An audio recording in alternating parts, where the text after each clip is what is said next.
Hi, everybody.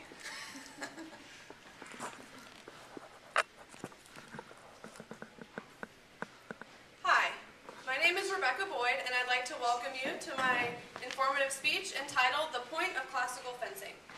You can improve your life in many ways through classical fencing, and getting started with our club costs just $65 for an 8-week session. I have been fencing with Baited Blade Classical Fencing Club for just over a year. Classical fencing is a martial art with many benefits through the use of conventional and historical weapons. Classical fencing is a martial art as opposed to sport fencing, which is just a sport. According to Baited Blade founder and fencing instructor Robert McPherson, there are 4 criteria an activity must meet to be considered a martial art. Classical fencing is combative and practices timing, distance, and calm. It teaches precision and control. It teaches self-defense, and it has fitness benefits. In addition, one major reason why people take martial arts or enroll their children in martial arts is so that they can learn respect and honor, and fencing certainly teaches this. Not only does classical fencing teach values that you can use throughout your lifetime, but it is versatile and diverse in the many weapons you can learn. In classical fencing, we have many tools of the trade. They can look simple, but consider what Richard Cohen says in his book, By the Sword. He says, one expert recently calculated that 82 different manipulations are required before a lump of metal is converted into a fencing blade. With every blade having to be fashioned by hand, the skills necessary to forge the metal alone requiring approximately 15 years of apprenticeship. The weapons of classical fencing can be broken down into 2 basic categories: conventional weapons, which are our teaching weapons, and historical weapons that, according to Robert McPherson, add a tie to the past, and they also bring home some of the reality of sword combat. For our conventional weapons, we have the foil. This is the first and most commonly used weapons. It is a point weapon, which means we use it to thrust, not to cut. It consists of the blade, which has a point for safety, the foible, which is the weak part of the blade, and the forte, which is the strong part. It has a guard to protect the hand, the grip is what we hold on to, and a pommel that is weighted for balance. After the foil comes the epee. The epee is a point weapon as well, but as opposed to the foil, which target is only the torso of the body, the target area of the epee is the entire body head to toe, and in that way, it more closely resembles a duel. It has a thicker blade, which is much less forgiving than the foil, and it has this larger bell guard, which protects the hand, which is also part of your target, and the grip is exactly the same, and a larger pommel to offset the weight of the larger blade. The last conventional weapon I have to show you is the saber. The saber is a cutting weapon as well as a thrusting weapon. It has a flat blade and the addition of the finger guard, which protects the fingers from cuts.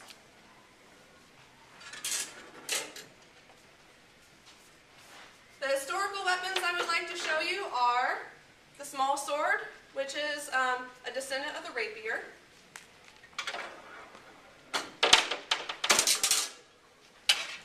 And this is the rapier. You'll notice that it has a much longer blade. This one is 43 inches from the tip to the end of the blade. It's 49.5 inches altogether. Rapiers can sometimes be identified by the swept hilt. This one has an esquillon. There are many other historical weapons, including the historical saber and the longsword.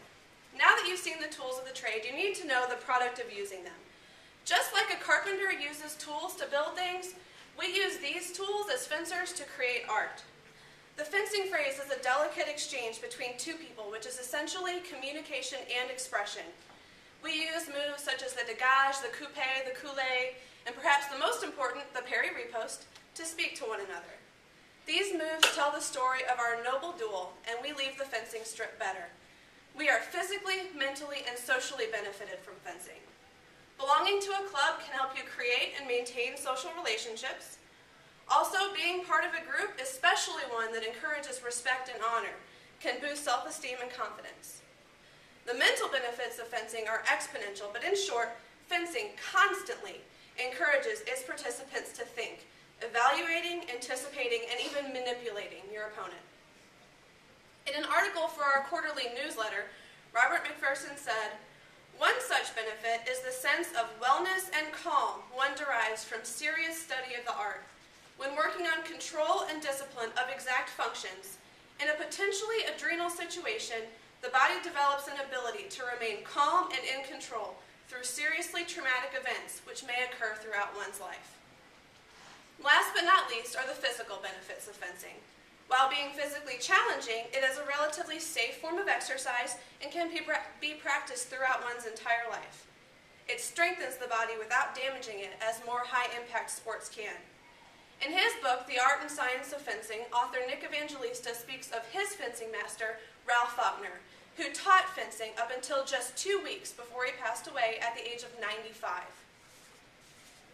To wrap things up, remember that classical fencing is not only personally beneficial, but it is also a diverse and exceedingly deep martial art that includes both conventional and historical weapons. It is a martial art that teaches honor and respect. Its weapons include foil, epee, saber, small sword, and rapier, and many, many others. And you too can physically, mentally, and socially benefit from fencing, regardless of your age or physical conditioning. This concludes my speech about fencing, but if you'd like to see what it's really all about, please continue watching for a bout between my teacher, Robert McPherson, and I. But before that, I'd like to leave you with a quote from Emily Moore. She said, "You learn that fencing, like anything, is a relationship. You can ignore it, you can hate it, you can love it." Thank you.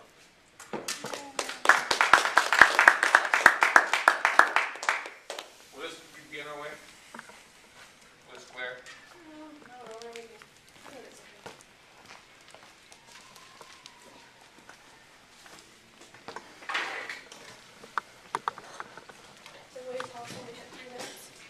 Okay. 3 minutes is a long time. 3? Yeah, what you said. Okay, or you want to... No, for them, I mean. Oh. Put it wherever they want.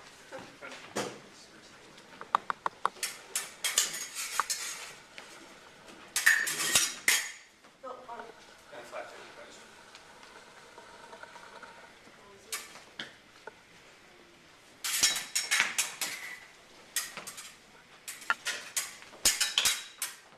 That was fun.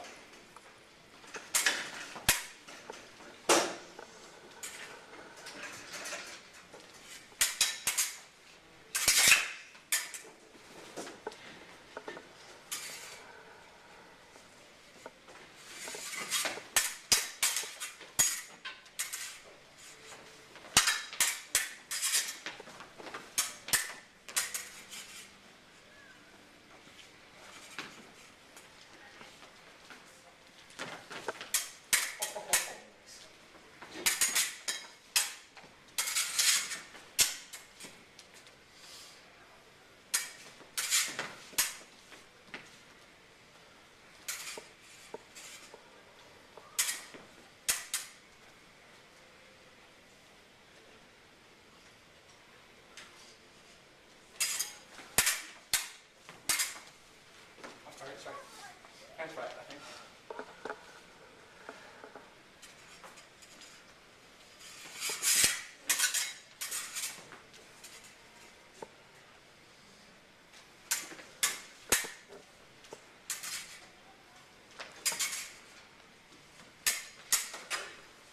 I think so. It's a little straight.